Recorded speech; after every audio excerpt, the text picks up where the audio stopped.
Hi, I want to show you something on this painting behind me. Are you ready? Okay, so normally, you see how the background here is really dull?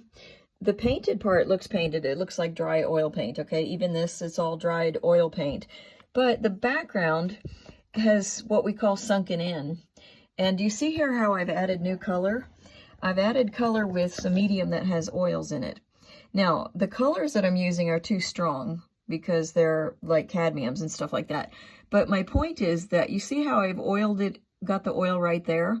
Because ironically, now that I've done my drawing with the chalks and pastels for that color, I don't really want to oil it in. Usually you take some of the medium with oil and you brush it over the painting so that you can see what the tone of this color actually is.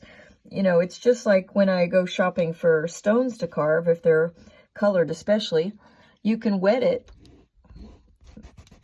Spit is not usually a good way to do it, but do you see how that changed the color that it looks there? So it gives me an idea of what I'm going for.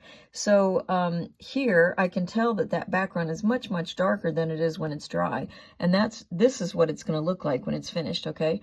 So anyway, you can tell my yellow is really too strong there, but they're all too strong. Now, when I back up, you see the difference here.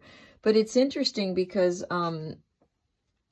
I can't oil it in without losing my drawing. So I'm just going to sort of dab this in. Now, I'm trying to imitate. Do you see how the fabric has, you can see the stitching. Let me see if I can find one of those.